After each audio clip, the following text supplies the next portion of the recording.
George and the man with the yellow hat were giving Professor Wiseman a hand testing her newest invention. Oh, this is great!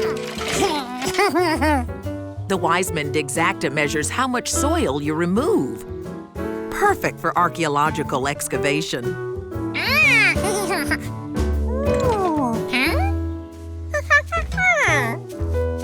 That shows you've removed exactly 1 square foot of dirt.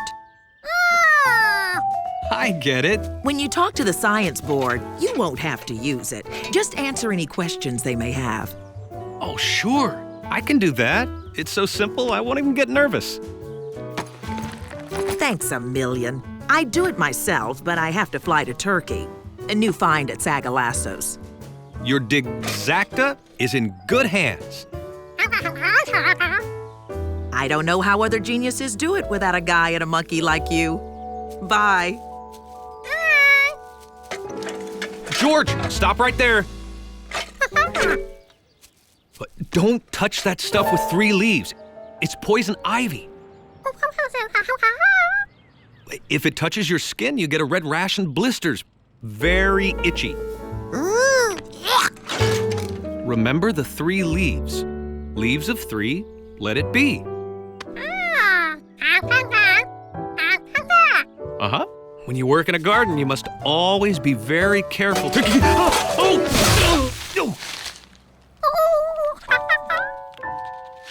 Oh, this isn't good.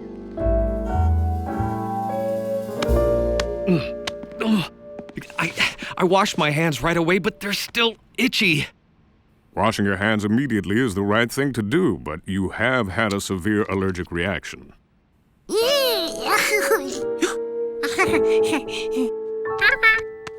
How long will my hands be bandaged? 3 weeks. Always avoid poison ivy. Remember, leaves of 3, let it be. Oh, 3 leaves. 3 weeks. Oh, boy. Well, luckily I won't need my hands to answer the science board's questions about Professor Wiseman's invention. Maybe 3 weeks without using my hands won't be so tough.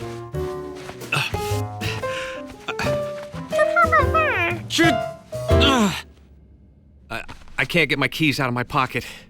Can you get them, George? In my jacket, up here.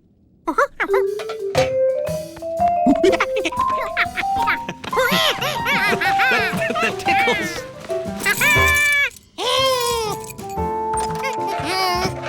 George was more than happy to do everything the man usually did. I guess I'm gonna need your help, George.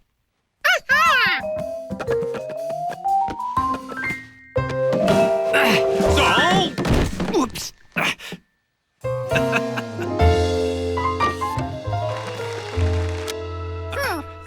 Oh, that looks good. The symphony. Oh, a western. Oh, not the Animal Channel again. Oh, that's great. Oh, George. O. M. It's just. It's right.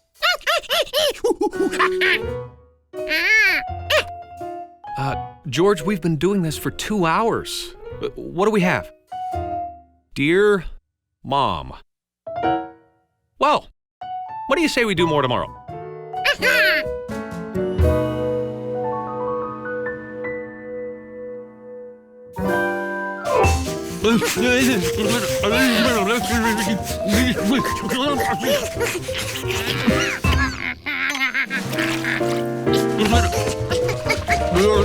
George, hold it, please.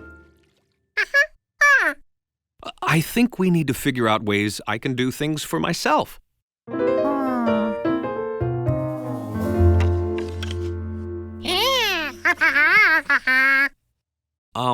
How would I use those?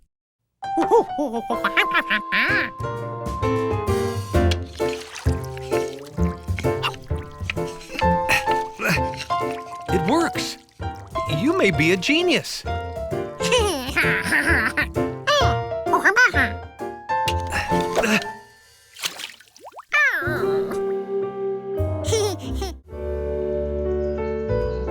It was a warm summer day in the country.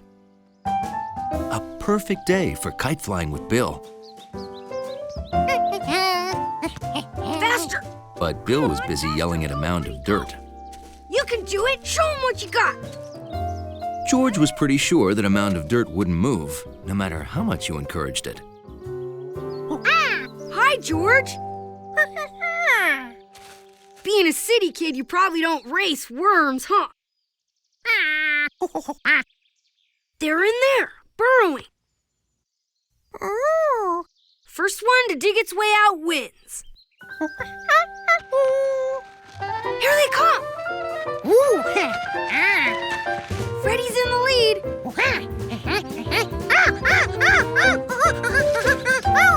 All right! Fast Freddy wins again! Isn't he a beaut, George? George? George went to find his own racing worms, and he knew just where to find them. Sometimes they were under the damp leaves in the shade.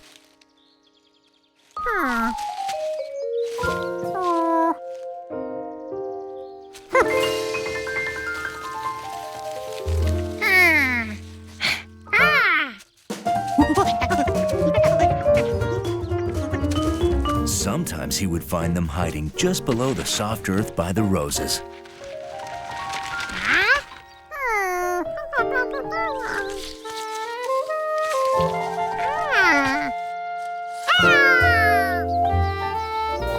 Wow, that sure is a biggie, George. And he's sure got a lot of wiggle power. Look at all those segments. Worms' bodies are divided into little sections called segments, which are like muscles that help them to burrow in the soil. So what are you gonna do with your new worm, George? You wanna race Fast Freddy? The proper way to have a challenge race is on neutral territory, not in any racer's home yard. So, Bill and George took their worms to neutral territory, Lake Wanasink Lake. On your mark, get set, go worms! Dig, Freddy, dig! Faster, come on, A faster! worm race? Why, I haven't seen a good worm race since we were first dating. Yeah, silly sport though, worm racing. I'd rather use worms for catching catfish. Worm race over here! Did I hear worm race? Everybody loves a good worm race. Go worms, go! Go worms, go! You can do it, show 'em what you got! What's all the excitement? Worm race? Wow! I haven't been to one of those since I was 12. Go, Freddy, go! Wow! Who's winning? Go, Freddy! Dig, dig, dig! Go! What's George's worm's name? Oh, okay. I can't stand the suspense. Faster!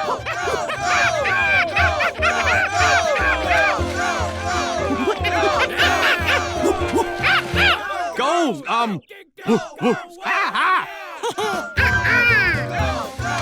Go, Freddy, go! Here comes Fast Freddy!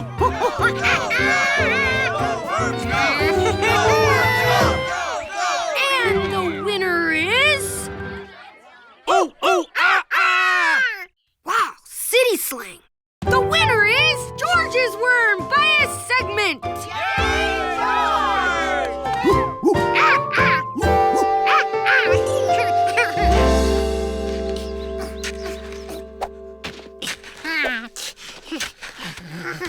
What are you doing, George? Oh, digging for more worms, I see. Oh! Well, it's time to wash up for lunch.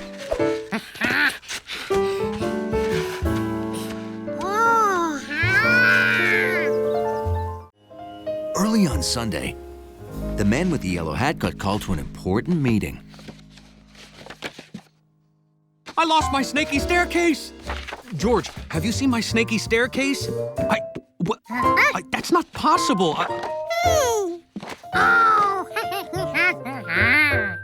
Oh, boy. Oh. Thanks. Professor Wiseman says I should show my drawings to Dr. Forbin, but she didn't say why. She only said it's a great chance and I should hurry over. Come on. Can't be late.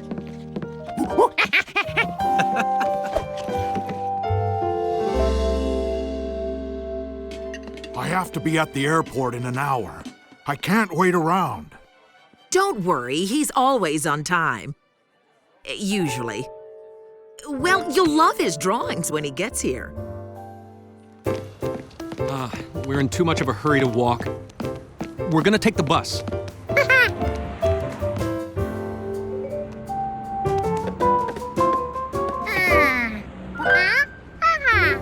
You want to see where we're going on the map? Okay. Here's where we are now. We're going up here on the other side of the park. We'll ride the bus over to where the library is and turn left. Then we'll go up past 1st Street, 2nd Street, all the way to 10th Street. Then we'll turn left again and go over to the Glass Palace. George wanted to take a map with him to trace their route, but there were no free maps left. Here's the bus.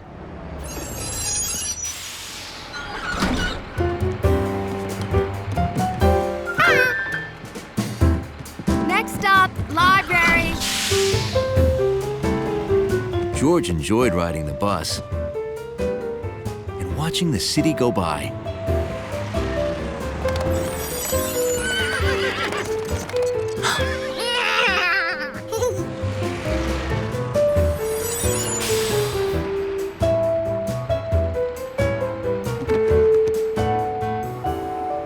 George saw something that really caught his eye. A bus stop with lots of free maps.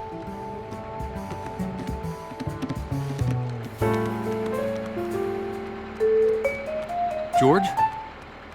George?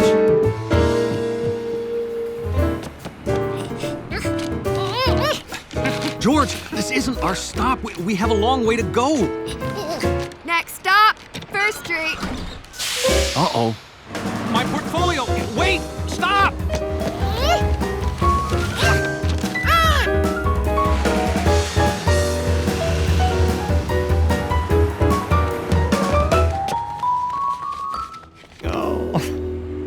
Okay. This is not a problem. This is not a problem. All that happened is the bus drove off with my presentation. The one I'm supposed to show in 7 minutes. Right. We have a map, so we know exactly where that bus is going. We just have to catch up with it. He could get on that bike and catch the bus. Taxi!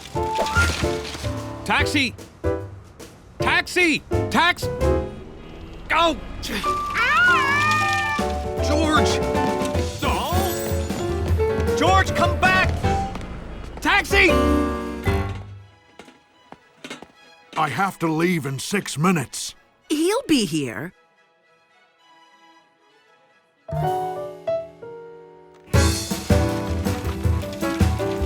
George knew from the map they were on the same route as the bus.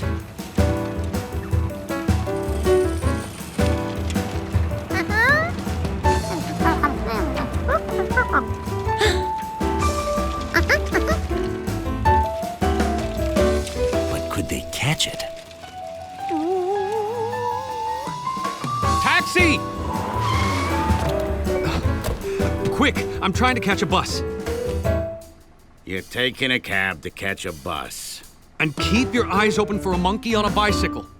You want me to find you a monkey on a bicycle? It was a good day for bouncing balls.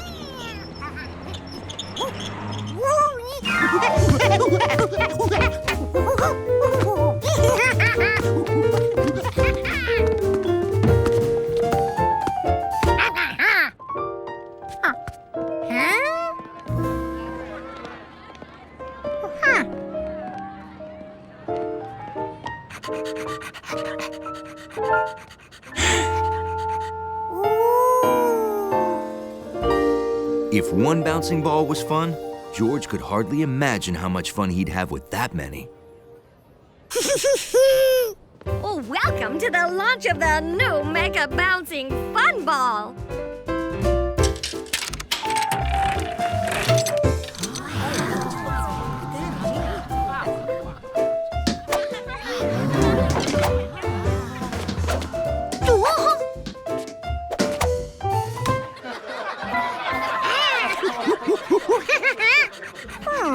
George wondered how far a mega bouncing ball could mega bounce.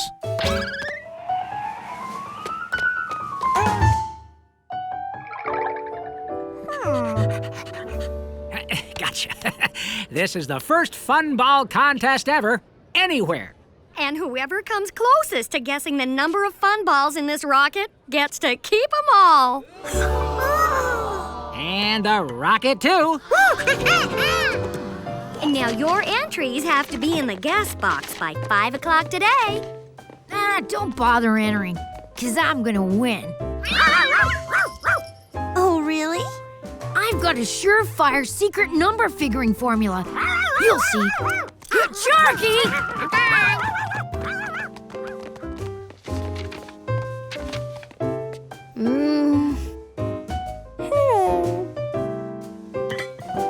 This calls for some math. Good luck. May the best girl win. Or monkey. If one bouncing ball was fun, George could hardly imagine how much fun he'd have with that many. George just had to win. If he had his own fun ball machine, he could count how many balls fit inside it and win for sure. Maybe he didn't need a whole machine. Just something the same shape and size as the part that held the fun balls.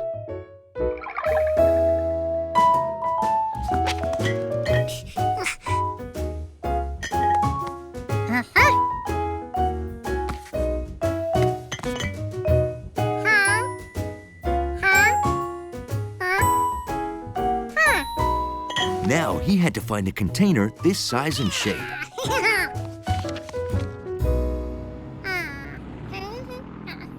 He didn't have one round container in his closet.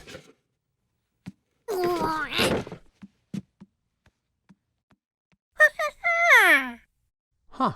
I want to practice my swing. Have you seen my golf balls, George?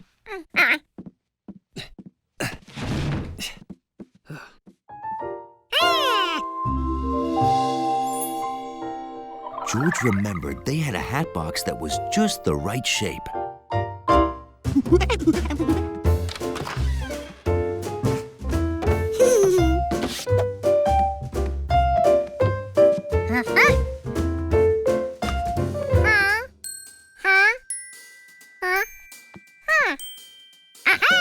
A box this shape and size should hold about the same number of balls as the fun ball machine.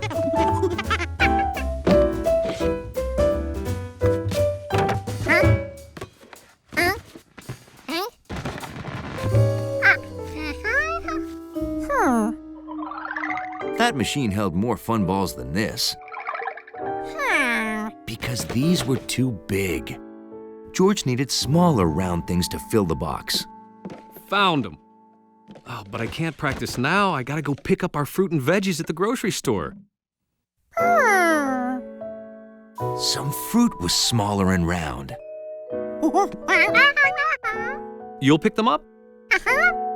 Oh, well, great, George. Thanks. I'll be at the park. Here they come, Hunley.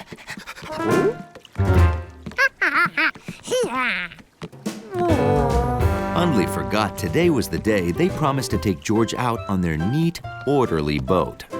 Your buddy George is coming aboard, Hunley. We're both excited about this. We even bought matching life vests. You guys look very snappy. Let's stow your stuff, George.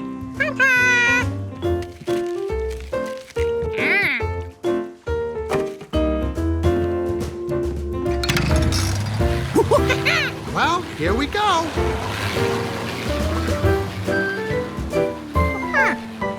No sail yet, George. We use a small motor to get in and out of the docks.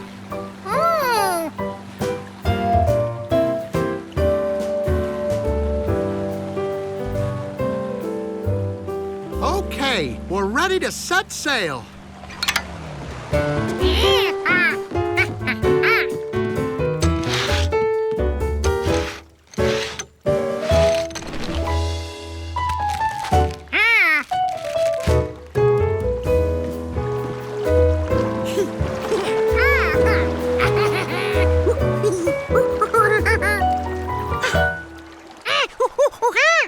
Oh, that's just a little crack. I'm getting it fixed tomorrow. It didn't seem possible for one monkey to mess up a whole boat. So Hunley decided to enjoy the trip.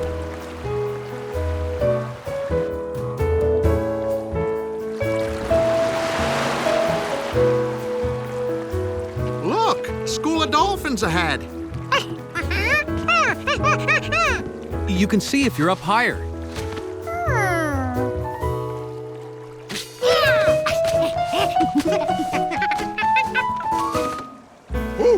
George, be careful!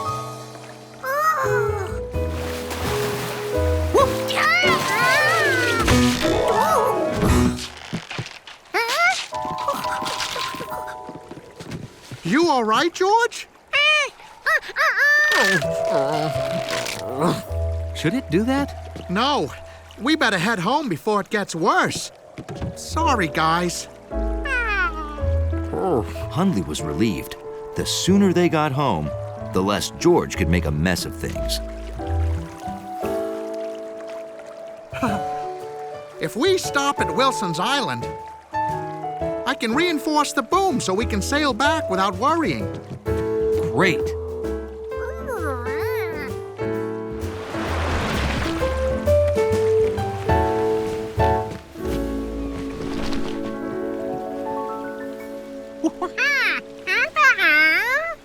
Yeah, that is weird. Palm trees don't grow in this part of the world, do they? No. Mr. Wilson brought in rocks, shells, and trees from the tropics to create an exotic island home. Wow. So Mr. Wilson lives here?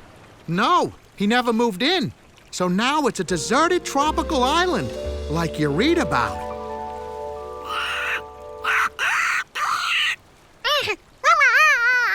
Wilson brought that, too.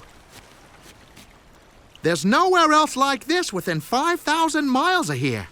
Come on, let's get some wood, leaves, and vines to reinforce the boom. We'll be right back.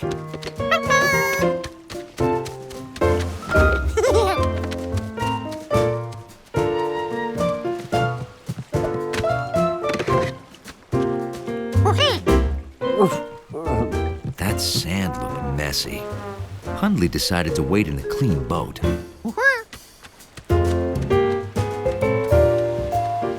George had a chance to collect shells and some unusual rocks.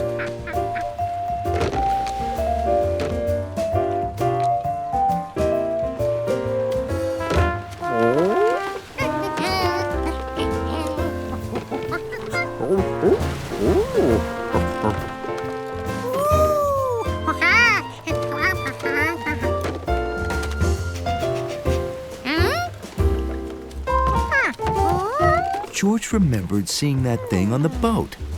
It must have fallen out.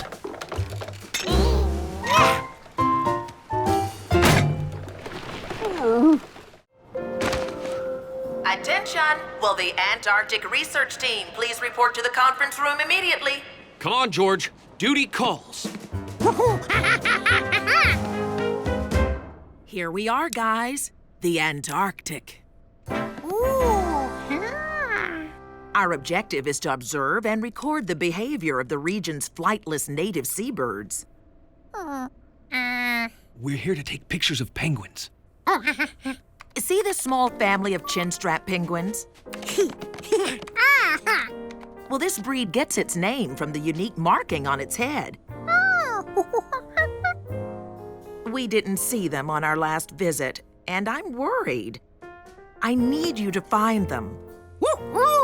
In your gear bags, you'll find a waterproof video camera, radio mics for talking to each other over short distances.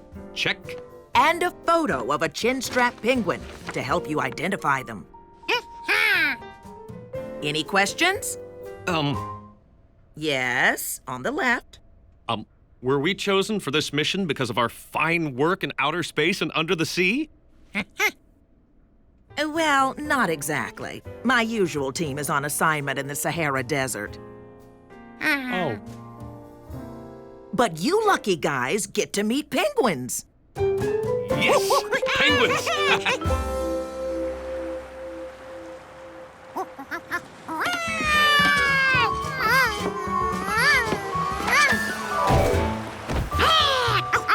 George couldn't wait to meet a real penguin.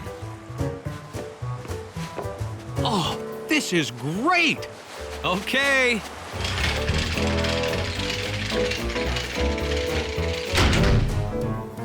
I'm moving on to the nesting grounds of the emperor penguins. You'll meet us at this spot at 9 a.m., right? Right. Remember, if you get lost, use the outpost beacon to find your way back. Don't worry. If we get lost, we can always find an igloo for shelter. No, you can't. Igloos are found in the Arctic, not in the Antarctic. Oh, that's right. Good luck getting pictures of the penguin family. Thanks. Let's check this side of the outpost for the penguins. Okay, but don't go too far, George. If you see penguins, call me using the radio mic. Like this. Oh, it's gonna be a great day.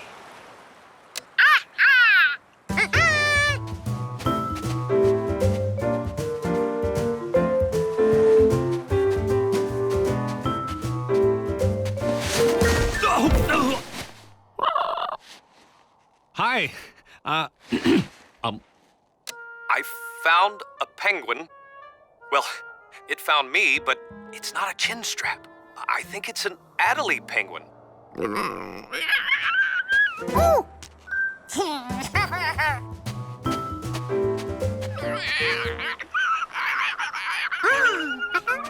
That sounded close. Like something on the other side of this snow.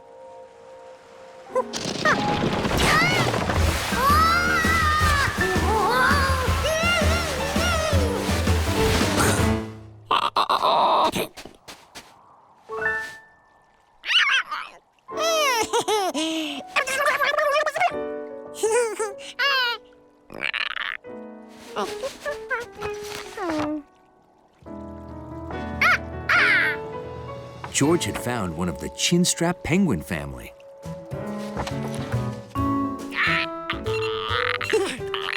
George was so excited, he forgot to call the man with the yellow hat.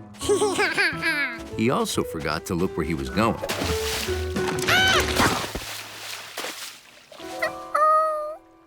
The camera was waterproof. Now George wished it would stay in one place. At harvest time, Farmer Rankins liked having a few extra hands around to help pick the apples. This year, he also had extra feet.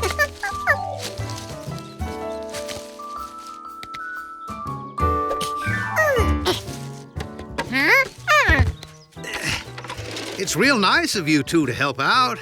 Our orchard is small, so getting every apple is important. Well, that's what neighbors are for.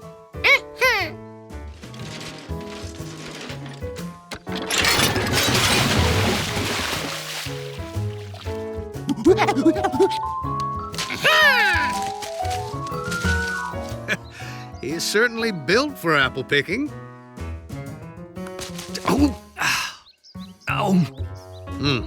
Can't say the same for your hat. I'm gonna join the missus round back. Once you fill that cart, you can unload it in the washing trough. Will do.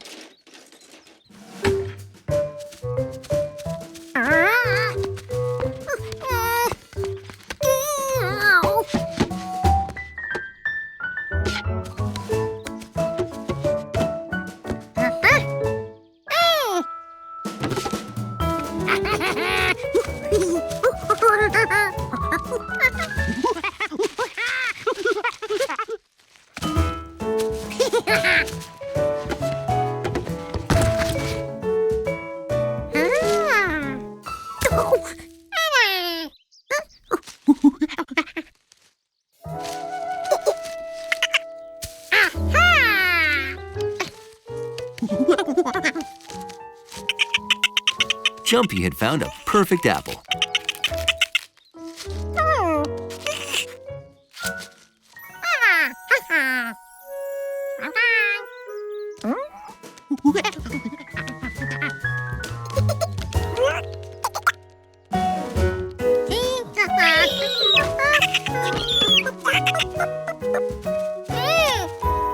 Oh, one more?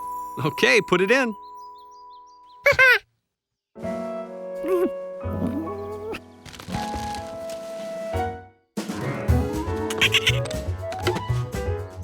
Jumpy's perfect apple was in there somewhere. But where? Jumpy apparently didn't know that the Rankins needed every apple. Easy now, George. That lever releases all of the apples. George thought that was an excellent way to get Jumpy out of the cart. No! And it worked.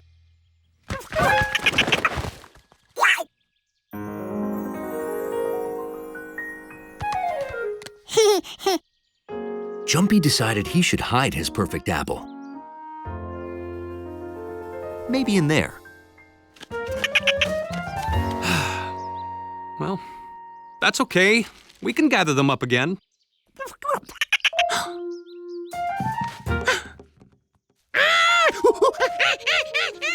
Or I can just do it myself.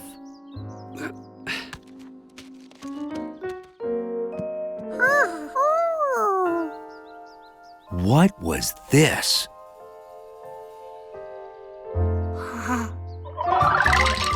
It must have been some kind of monkey playground with all sorts of things to climb on and swing from. But George wasn't there to play. He had to get that apple from Jumpy. If only he could find a light switch.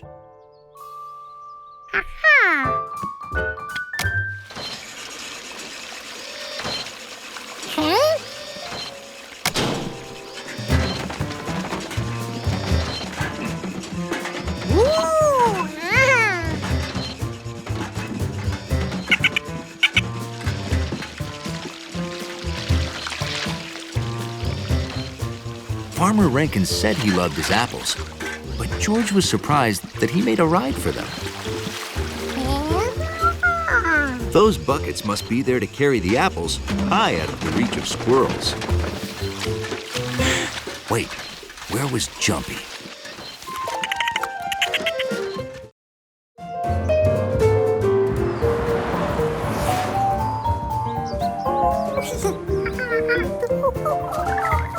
When a monkey's looking forward to helping feed Bill's bunnies, the men with the yellow hat can't drive from the city to the country fast enough.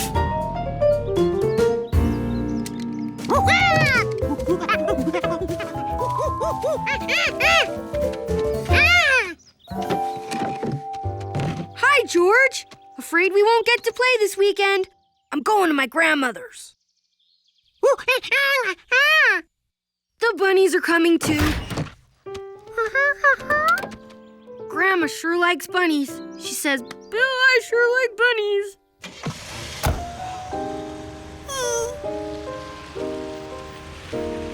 See ya.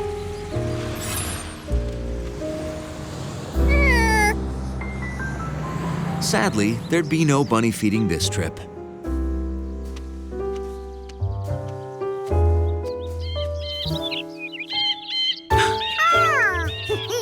But there were still birds that needed to eat.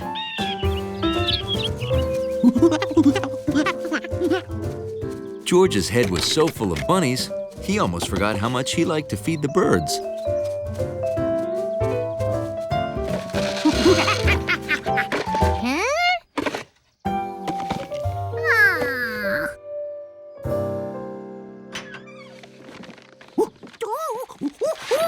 You sure you want such a giant bag of bird feed, George?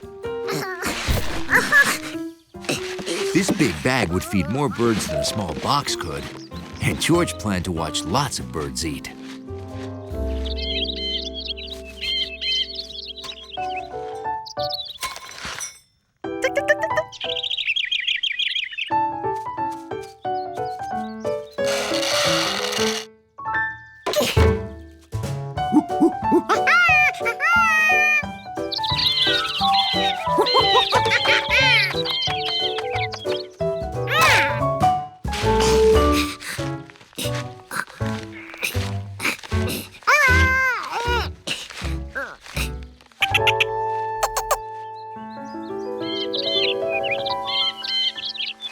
And now, a fun weekend of watching happy birds eat.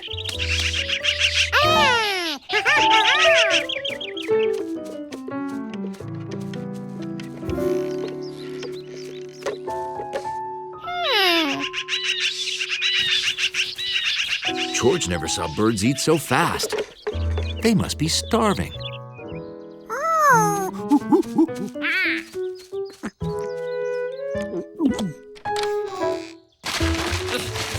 These birds were lucky they had a generous monkey around.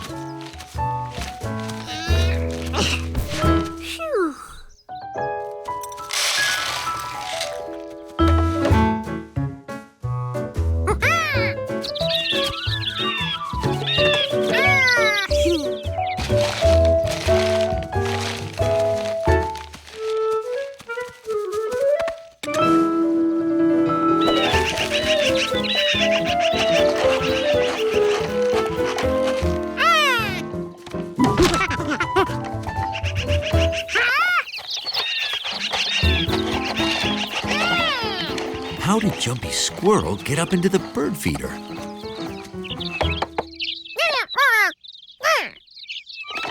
That's how.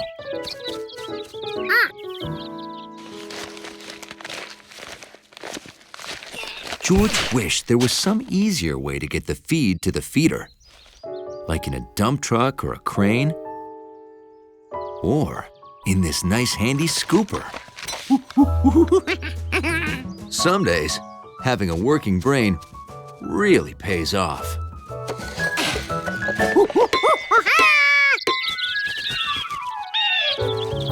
If George wanted to watch birds eat, he had to keep Jumpy away.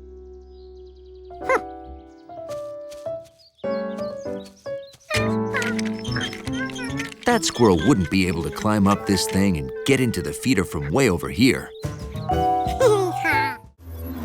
Being back in the country was exciting.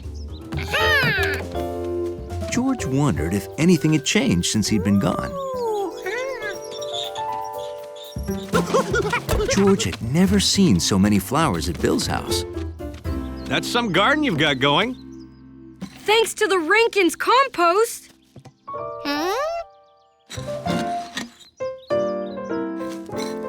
George couldn't figure out why Bill was adding dirt to the dirt. Compost isn't just dirt. Take leaves, grass, leftover food, mix it in a hole with air, dirt, and water. Compost! It didn't smell like leftovers. It's food for plants. After all, plants get hungry too.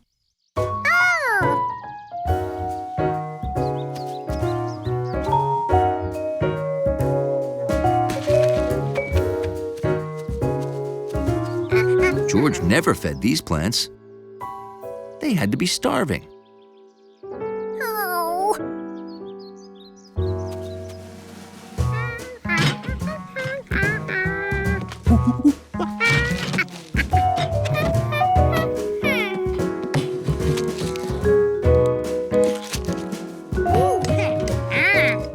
These leftovers would be perfect.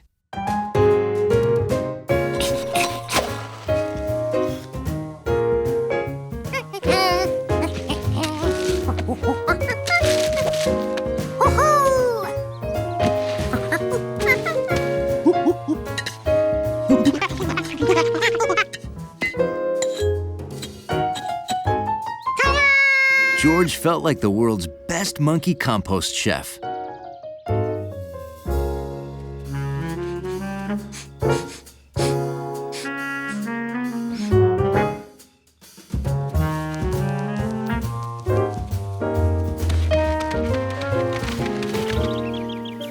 George got up early so he could serve the plants breakfast.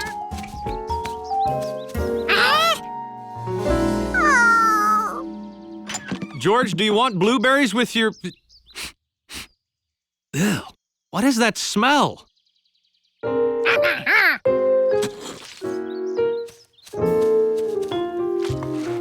Were you trying to make compost? I think you need to hear from the experts. Ooh. This makes good compost, George. Leftover fruit and vegetables, bits of plant, and dirt. You can use any leftovers except meat, fish, and dairy products like milk, butter, cheese, or mayonnaise. That makes it smell bad and attracts animals. After a few weeks, these different things turn old. They decay and become food for other plants.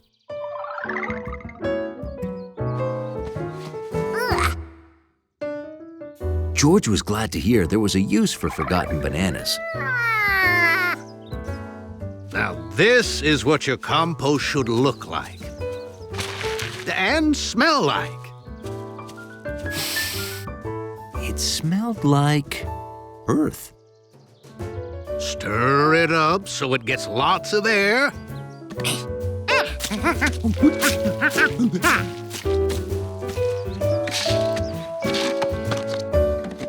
This will keep your plants healthy and green.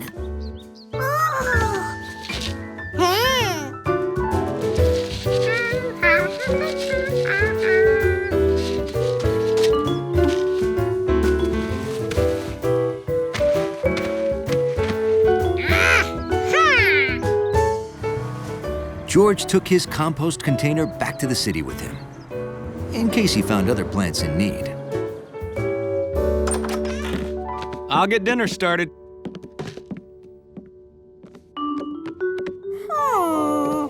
This plant looked hungry.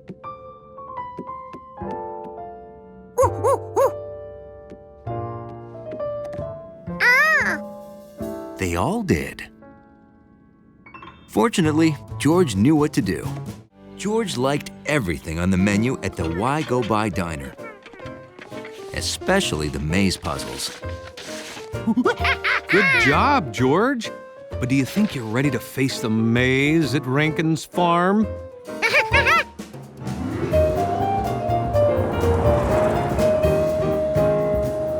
Wow, there it is.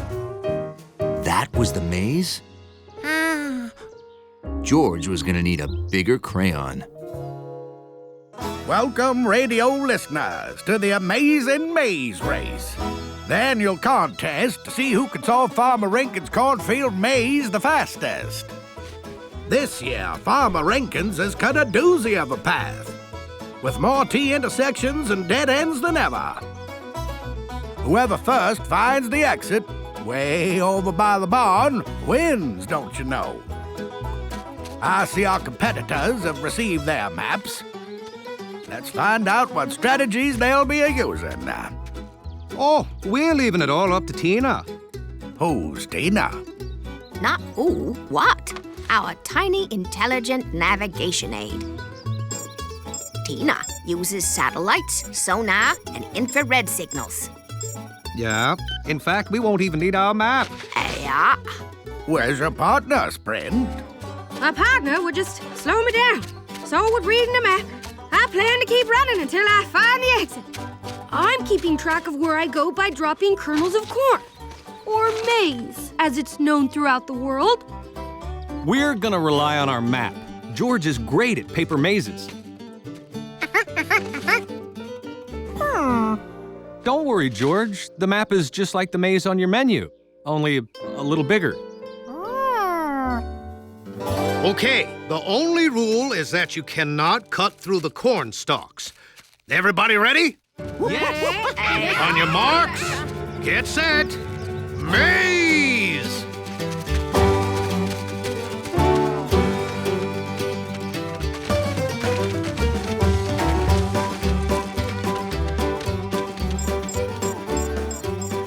Turn right.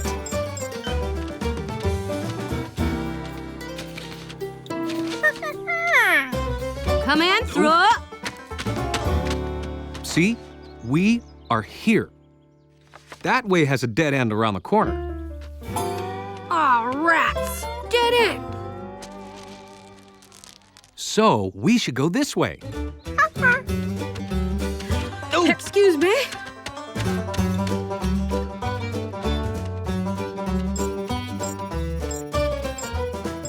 Bear left.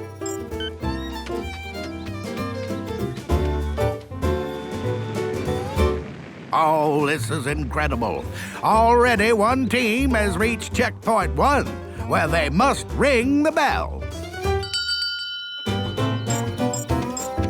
Continue straight. Aye, straight. On your left. Yeah, I know the bell sounded like it's that way, but we are here. The map says left. Hold on, George. Oh, tough break for the little monkey. He's hit another dead end, leaving them in last place there. Oh, but Team Quint has hit checkpoint 2. That has to be a record. And young Bill is a-catching up. I've already been there and there, so now I go right. Here we are. You want to ring the bell? Team George is the last to reach checkpoint 1. I doubt they'll ever catch Team Quint. Now, turn. Just turn? Well, whatever you say, Tina.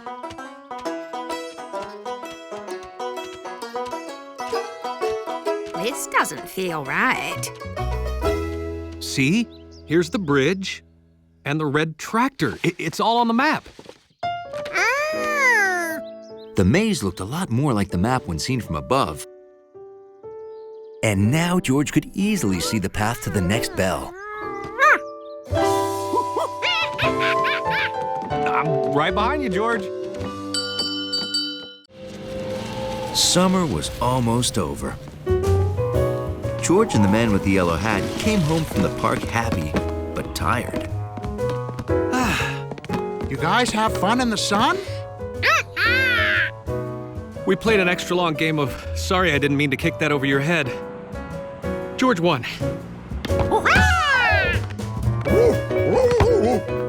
That was probably our last game of the summer.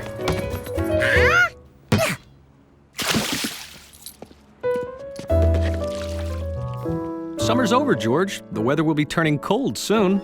We'll find out exactly how soon tomorrow on Whistle Pig Wednesday. You've never heard of Whistle Pig Wednesday, George? Here, Mr. Glass wrote this book about it.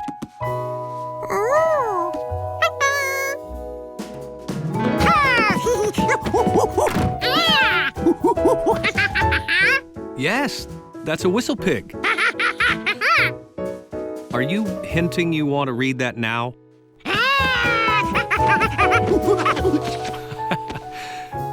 Do you know about Groundhog Day? Well, groundhogs hibernate. That means they sleep from fall to spring, all through winter. They don't live in houses like us. They live in burrows, which are holes they dig underground. On February 2nd, the groundhog wakes up and looks outside. If it sees its shadow, it goes back to sleep, because winter will last 6 more weeks. Around here, we call groundhogs whistle pigs. Since we didn't call them groundhogs, we couldn't have Groundhog Day. Back when Mr. Glass was 7 years old, he met Sherry Whistlepig in Endless Park. They had a fun day. The next day was the last Wednesday in August, and he went to her home, which was a burrow in the park.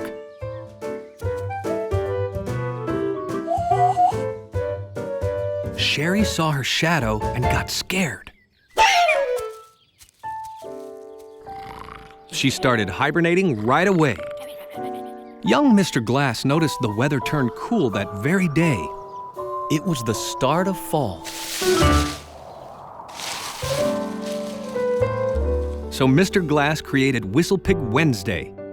Since then, he goes to the park very early on the last Wednesday of every August and brings his friend Sherry out to check her shadow. If she sees her shadow, summer is over. It's like Groundhog Day, except it's about when summer ends. That was the kind of story that makes a monkey think about shadows. How come George's shadow didn't predict when the seasons changed? Was a whistle pig shadow different from a monkey shadow? Aren't all shadows the same? Can you lose your shadow?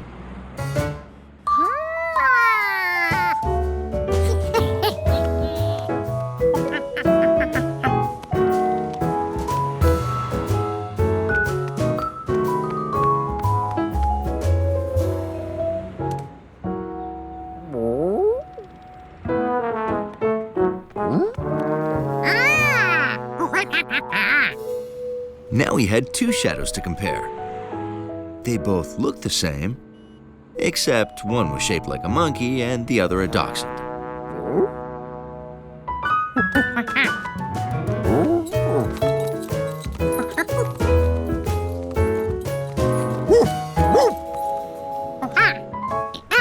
George explained that both shadows moved over stuff the same way, and neither one predicted the weather. But Hunley had a dog shadow. To see if a whistle pig shadow was different, he needed to see a whistle pig shadow. Hunley never really noticed a shadow before. It looked dirty. Another day, another bag of trash. Wait! That trash is not trash. Huh? We need to separate our recyclables from genuine trash. The city's having a contest. The apartment building collecting the most recycling wins the Golden Triangle Award. Ooh. So recycle, George. It'll make the planet and our trash a lot neater. Recycling sounded like something George would want to help with. Once he found out what it was. Uh-huh. Recycling can make those bottles and jars in the trash into new bottles and jars. Without it, they just pile up in garbage dumps and take up space all over the planet.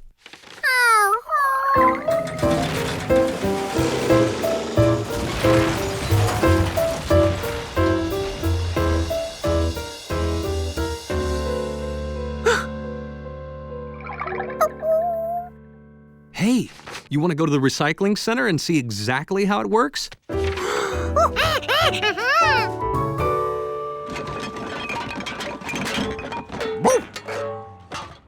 We're making an impressive start.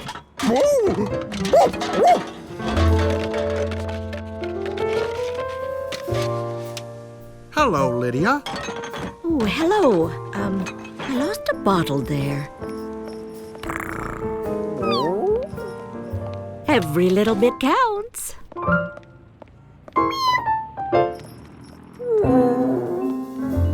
She must really want to win this contest, Hunley. She wouldn't even let one bottle get away.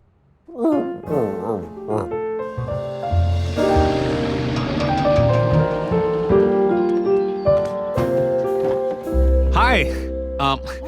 He wants to see recycling in action.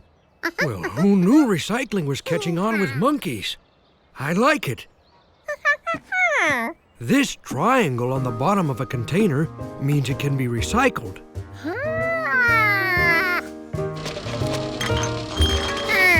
First, containers need to be separated, then cleaned.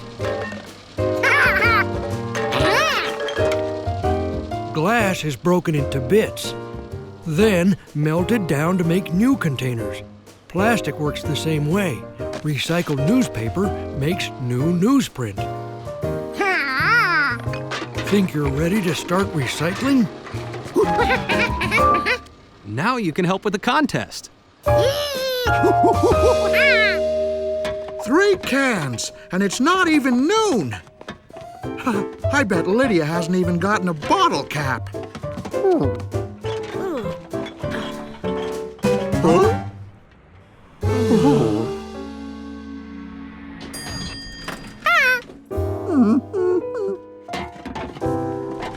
3 cans, all right.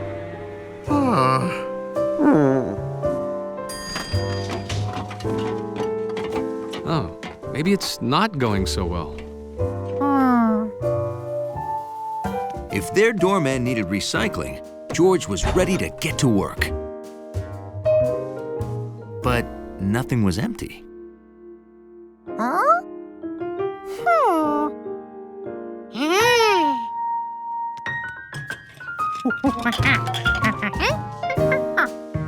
Filling up the almost empties meant more stuff for recycling.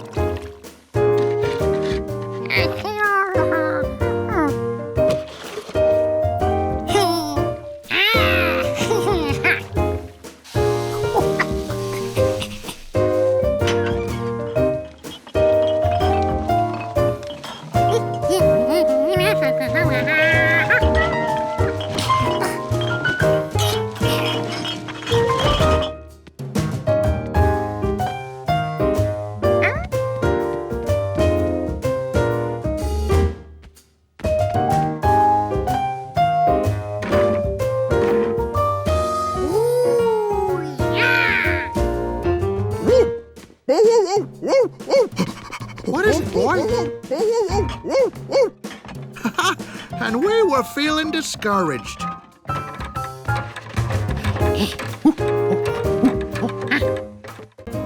George liked eating at Chef Pischetti's place. A monkey could always count on getting a good meal there. So, you like my tiny tasty torta, eh? That's because I use only homegrown ingredients. And that's my problem. Oh? Well, you remember my little rooftop garden where I grow all of my fresh veggies, eh? Well, it's not big enough to keep all my customers fed. But I had an idea to expand. Look. Wow. I've never seen anything like that. Is it even possible? No. The laws of gravity, they can be so unfair.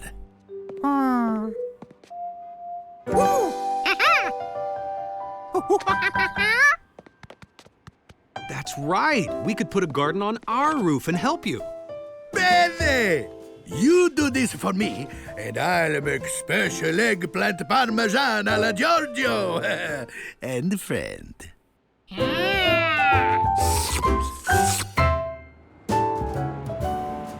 We need seeds to plant a garden. You see? The seeds are in these packets.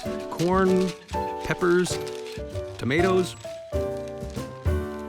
watermelon, cucumbers, and eggplant.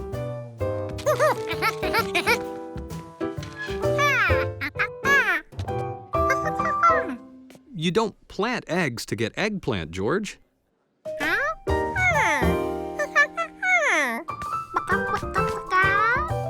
Yes, chickens come from eggs, but you don't plant them. See, eggs come from chickens, then chickens come from eggs. Another day, maybe.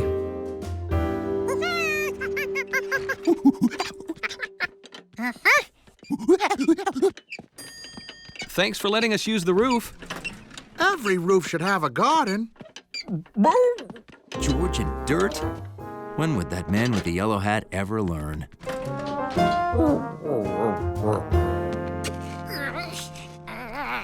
Let's see. We'll put melons here so they can spread out, corn here, tomatoes on these trellises, and...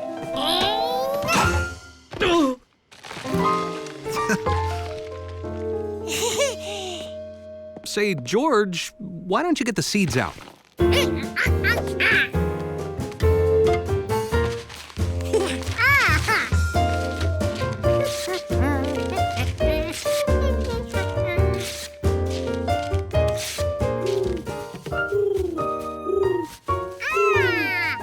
George couldn't wait to tell his friend Compass about the garden.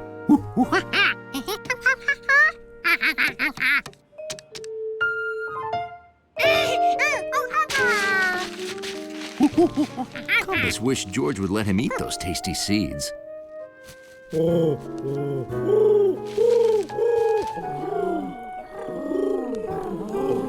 And so did Compass's friends.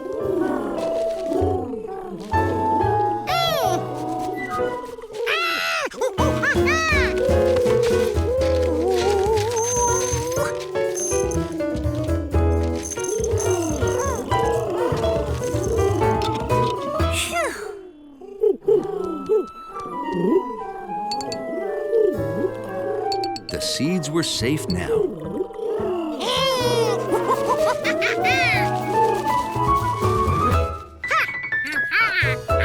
Okay, George, time for the seeds. We'll start with the eggplant. You didn't dump all 6 seed packets in there, did you? Oh, no, stop. You can't plant different seeds together. They won't grow right. Mixing seeds might make interesting new plants. Well, George, each type of seed has different needs and must be planted just right. Mamma mia! I made you a special veggie pizza. Extra guava, the way you like it. George loved playing outdoors. But lately, the weather wasn't cooperating. When he wanted to play ball, it was too windy. When he wanted to fly a kite,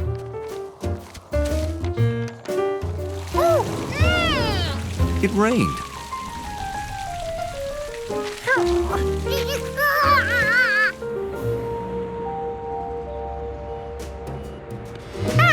Hiya, George. And when he wanted to splash in puddles, it didn't rain enough.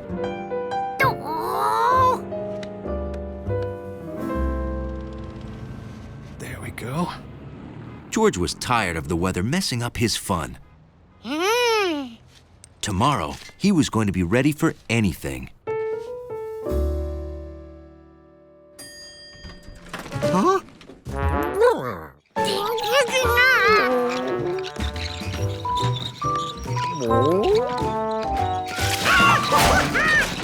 George, are you all right?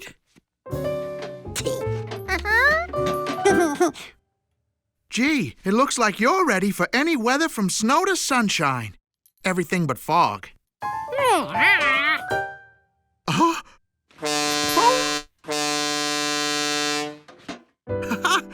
I've heard that some animals can instinctively predict the weather.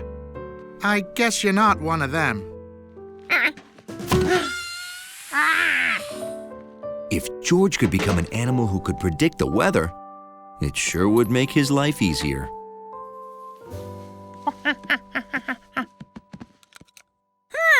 Do you like it? I call it Red Sky at Night, Sailor's Delight. Oh, there's no sailor, it's just a saying. Sailors learned from watching the sky that if there's a bright red sunset, the next day is usually nice. If sailors could predict the weather from watching the sky, maybe a little monkey could too. So George decided to draw pictures of all the weather he saw, starting with the red sunset and then the warm sunny day.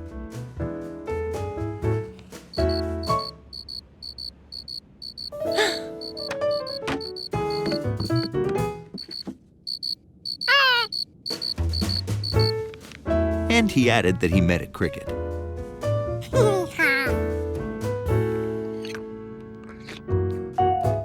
next morning, George drew the dark clouds that filled the sky.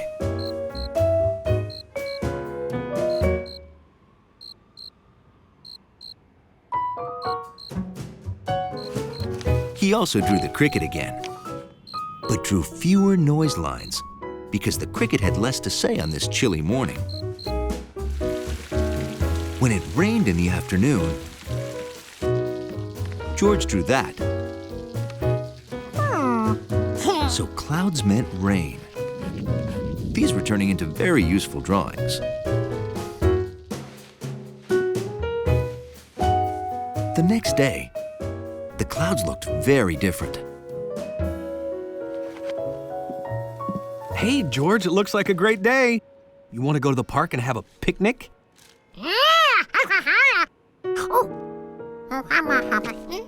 George loved picnics, but he didn't want to get caught in the rain again. And clouds meant rain. But I thought that... Oh, okay, we can eat here. All done, George? Boy, what a great day, huh?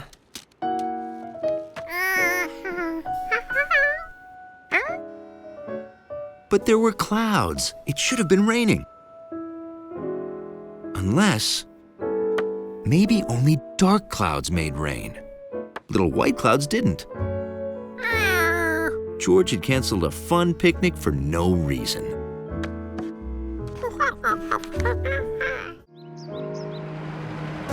Steve and Betsy had never seen the country, so the man with the yellow hat invited them for the weekend. Amazing! This really is the country. Big skies, green pastures. Oh, wild animals!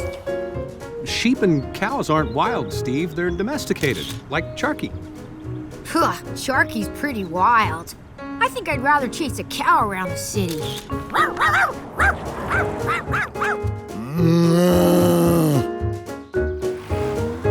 Wow, that's the shortest apartment building I ever saw. It's a house, Steve.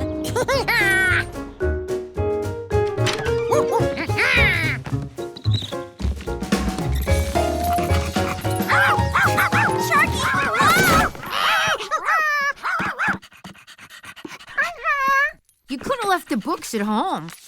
There's so much to see you won't have time for reading. Whoa, Sharky! That's a rainbow. And see the gold at the end? And the leprechaun? Oh! Rainbows are always the same colors. Red, orange, yellow, green, blue, indigo, and violet.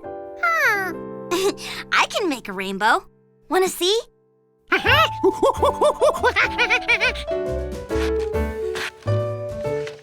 I make my rainbow without the sun or the rain.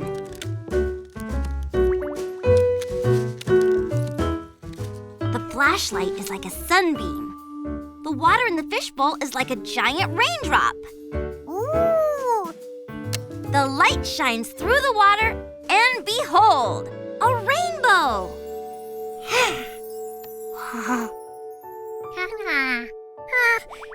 Betsy's rainbow was nice.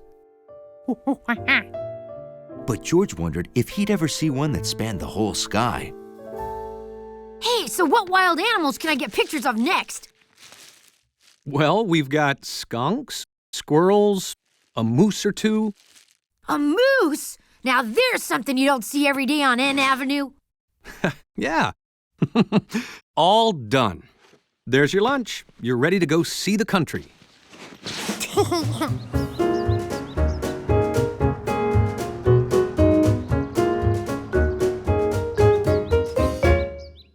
I'm going to town to buy food for dinner. It's only supposed to drizzle, but if it rains a lot, head home, okay? George knows the way.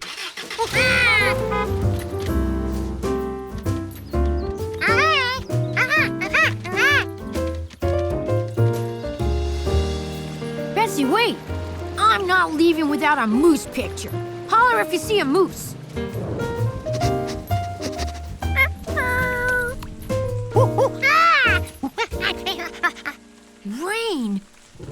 to go back already? Mooseless? No, it's gonna stop. Look, the sun's already through the clouds.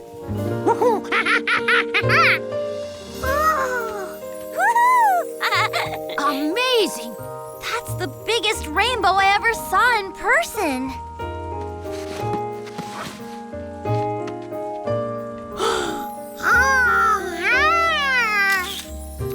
I can't get a picture with all those trees in my way.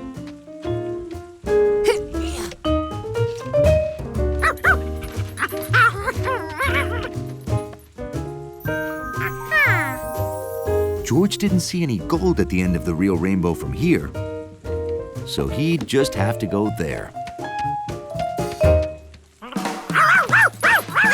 Sharky, no! George, where are you going? Steve, come on. George and Sharky ran off. Hey, what? Where?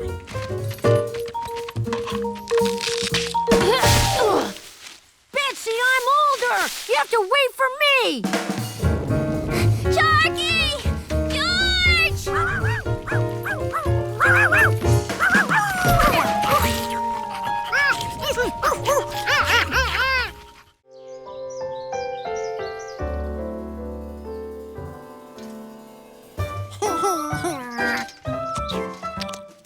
Nothing makes a weekend in the country better than a chance to help feed Bill's bunnies. Here you go.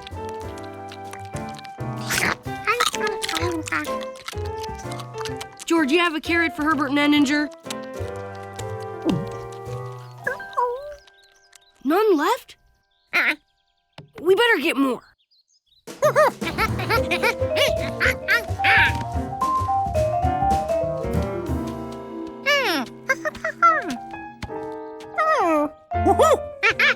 George wanted to rush to Rankin's farm for emergency carrots. We don't need to go anywhere.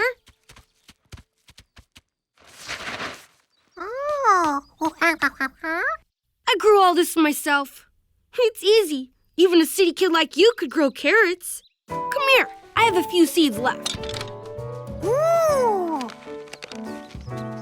Just plant them in the dirt, water them, and watch them grow. George couldn't wait.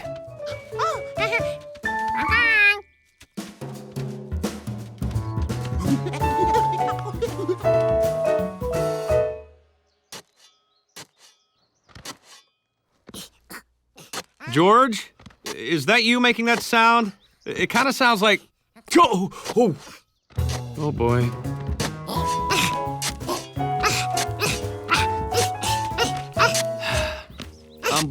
George, if you're digging a basement, we already have one.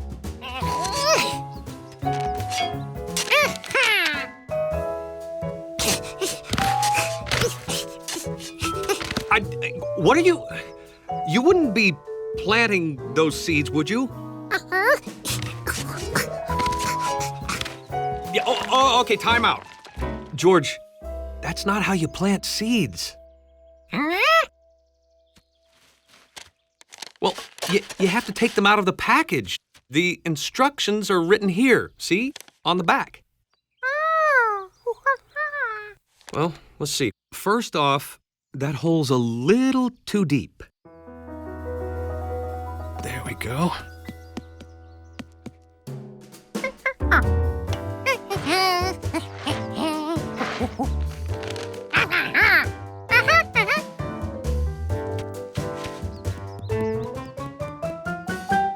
Great. Planting carrots was easier than George expected.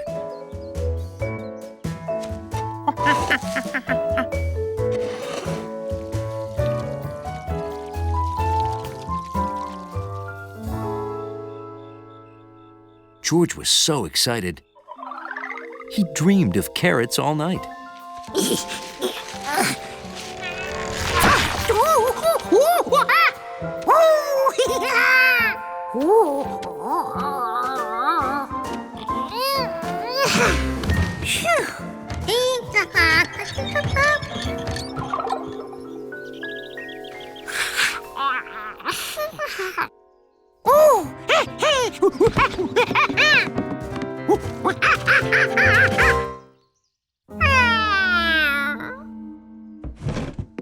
something wrong? Oh, but carrots don't grow overnight. It takes time and watering.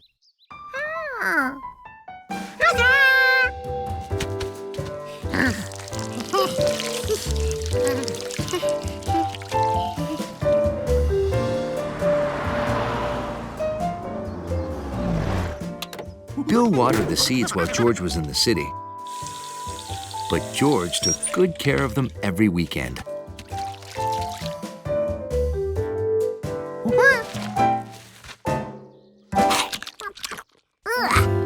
Too bitter. This one better go back in the ground.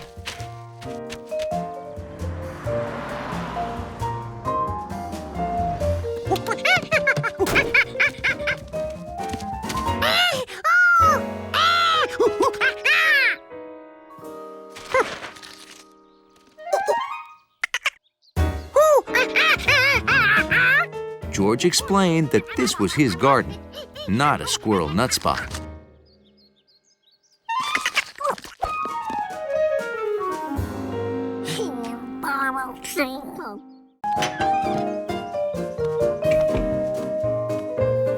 Remove the reservoir cap and check the coolant level.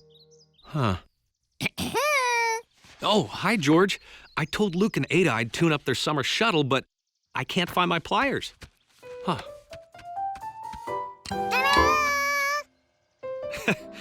Oh, right. Now, where did I put my cold drink?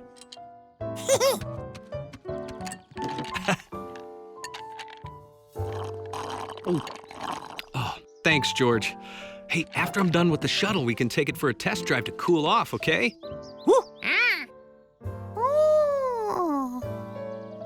Ice. It was cold, just like snow.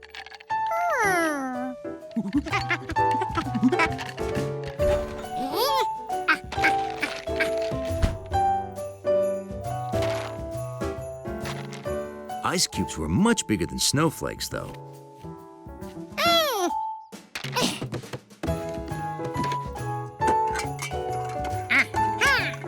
Using the ice crusher, George would have something just like snow in no time.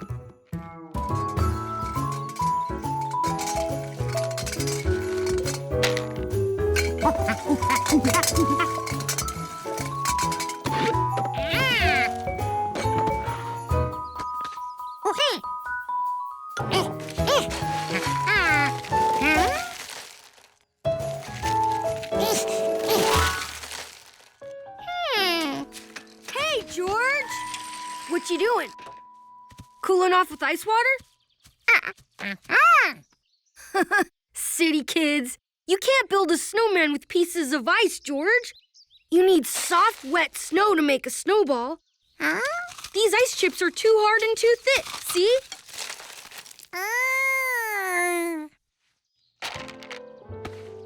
Whew. Feels good.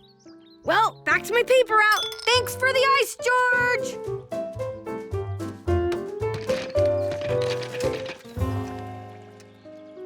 George needed something else to make his snowman. Something that would stick together. George? Whew. Are we out of ice cubes already? Oh, here they are. You mind if I take a few? Careful where you step, George. We don't want to track mud into the summer shuttle. Mud. It wasn't as cool as ice, but it was easier to mold into shapes. Now, where could George get a lot of mud?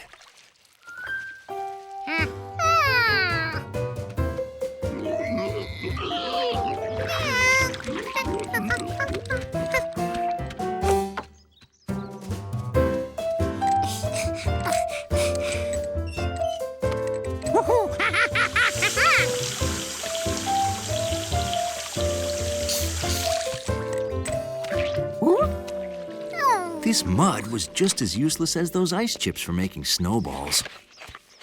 Woo! Hey, George. Having trouble with your mud pie recipe? The perfect mud pie depends on the right mix of soil and water. There you go.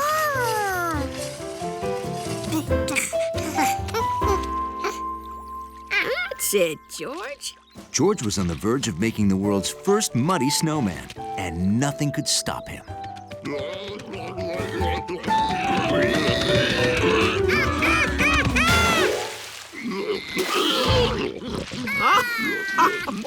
Oh, I'm sorry, George. When it comes to mud, they have the final say around here. Stay cool.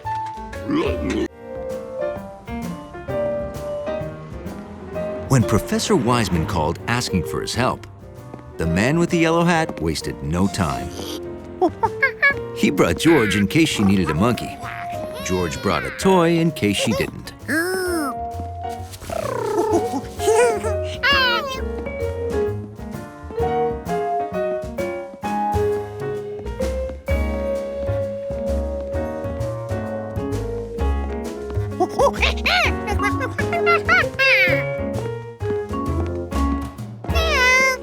Hey guys, thanks for coming.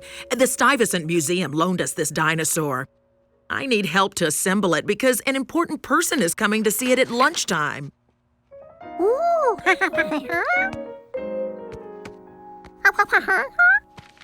This is what dinosaur skeletons look like before they're put together, George. Cool, huh? We even have instructions drawn by the man who dug up this fossil, Dr. Raj Desai. Oh, great. Just show me what to do. See, we're using these temporary clips. Now, it won't be sturdy, but we'll replace them once Dr. Desai looks it over. He's coming here to check our work? He's never let it be loaned out before, so we have to prove to him we'll take great care of it. Whoa! George? George, we don't need to know what sound rare fossils make when they're banged together, okay? Hey, why don't you fly your plane while we work? Whoa! I meant outside.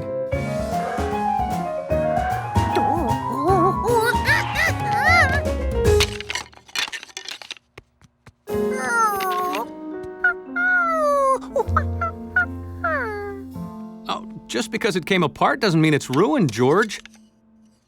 See?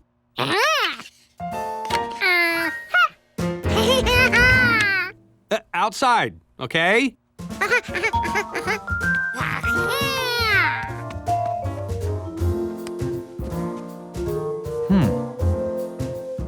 Oh.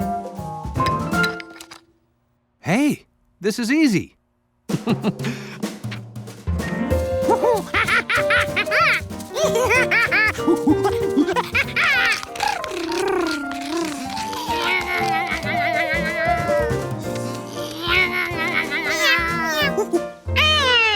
It was easy for George to find someone to play with. Since cats feel they just have to stop anything that moves.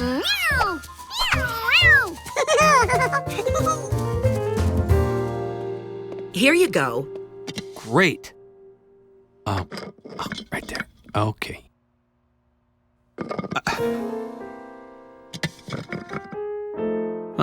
This skull doesn't seem right. Well, it's correct according to the instructions. Okay, if that's what it says. Whew, we're done. Just in time for lunch with Dr. Desai. Hey, want to join me?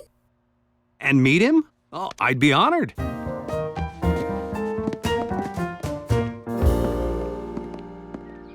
Right outside, it was the best game of cat tries to catch a plane ever.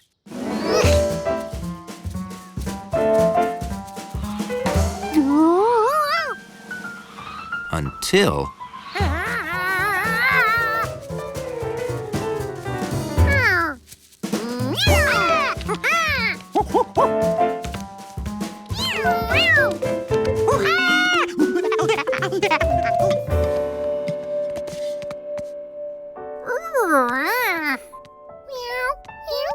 If they didn't find the plane, the game was over. This wasn't here before. It must be what they made from those bones.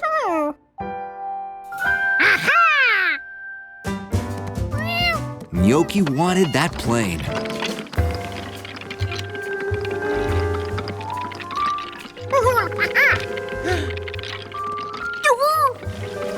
George wanted to help Gnocchi get down, but he couldn't reach her.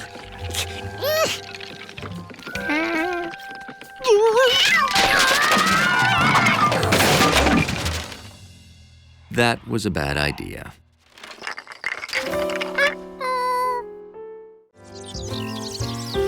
Mrs. Rankins was in a big hurry to finish her chores.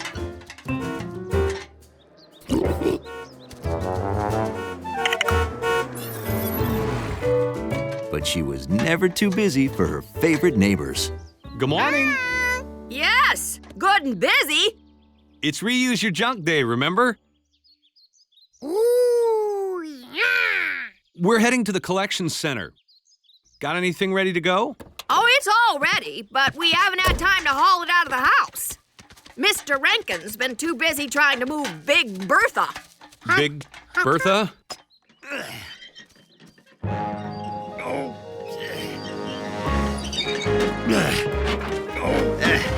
Little help here?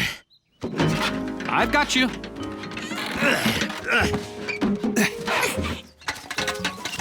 Oh, that's Big Bertha.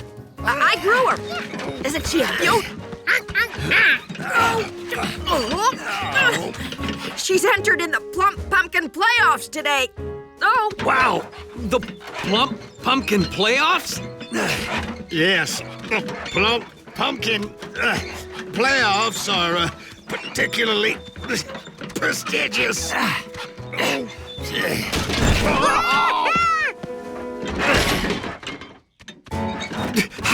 I got it! I got it! I don't got it! Don't! Now I got it! Oh, I got it! I got it. Lean left! No, my left! No, your left! Oh, careful! Don't bruise Bertha!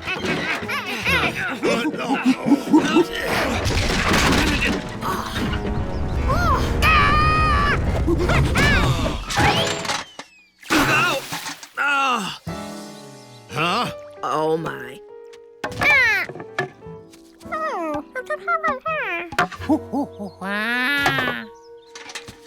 Well, George, it looks like you've discovered how a lever works. Well, you landed on the end of the plank, which launched the bucket in the air onto my hat. Thanks for your help. We better get Bertha to the fairgrounds. Want us to move your junk out of the house? It's no problem. You're our last stop. Okay, there's just one stack in the living room. Good luck, Bertha! Well, George, it looks like we'll be done early enough to spend the afternoon fishing. Yep, we're all finished once we move this stack. Wow. That's a stack? It looks more like a mountain. This stuff won't fit in the trailer unless we go drop off what we already collected first.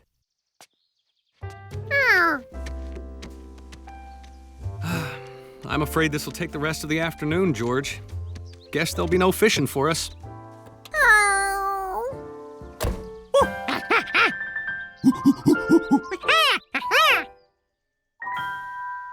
You want to stay here and move that stuff outside? Well, good idea. That'd sure save time, George. Pile it in front of the pig pen, then we'll load it up quick when I get back, okay? Be a good little monkey.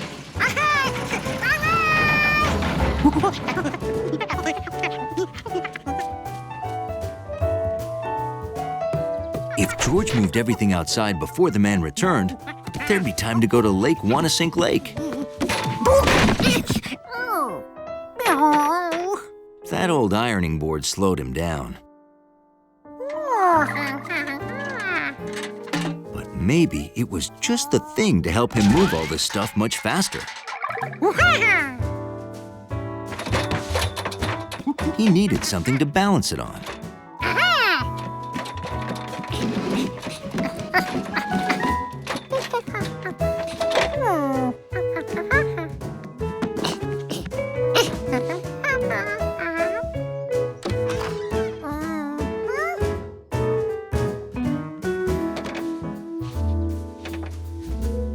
Hello,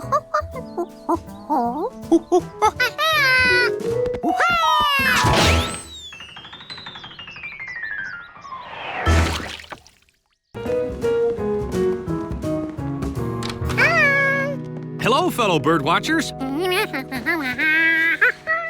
My monkey is clean and photo ready. Where should we pose? We're going to take pictures out in the park first, and then we'll do the cover photo. Oh, but the park has mud, dirt. And George is so clean and fluffy. Don't you want that picture now? The summer tanager nests in the morning, and we don't want to miss a chance to photograph her. No, we mustn't miss. Such a nice bird. But remember what happened last year when George made the cover? Oh, yeah. Right. Wait, I know. George can stay here and help Steve and Betsy in the kitchen.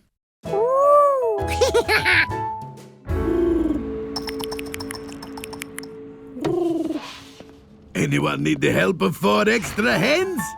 Whoa, George! Hi, George.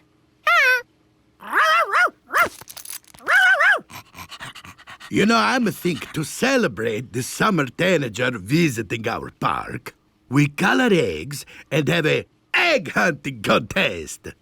Oh, that looks like a messy job to me. Well, okay, but every good kitchen mate must wear his uniform. George, stay clean as a whistle. We'll take that cover photo as soon as we get back from the park. Oh, and Giorgio, be careful of my heavenly angel food masterpiece. A delicious dessert I made special to celebrate our daring birdwatching deeds. Oh, your cake and monkey will be safe, I guarantee. Nothing to worry about with Chef Steve in charge. Be a good little monkey and stay clean. How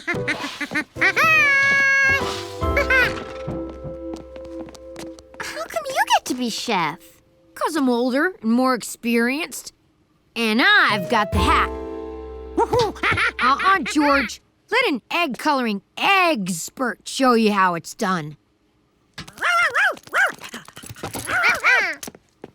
Sorry, Sharky, no egg dipping for you.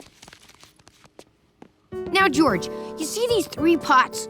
One is red dye, one blue, and the other yellow. They're called, Primary colors. By combining them in different ways, you can make every other color of the rainbow. Very good, Assistant Betsy. Now watch closely, George, and witness a little magic. First, I dip the egg in the yellow dye. Then, I dip the yellow egg into the blue dye and presto, it comes out, green.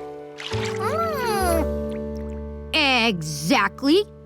But if yellow and blue made green, George wondered, what would blue and red make? Why,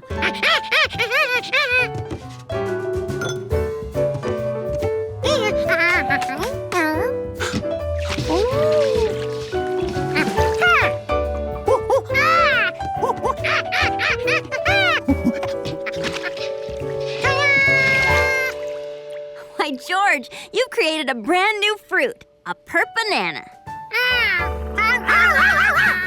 But George wasn't the only one who took an interest in his new treat.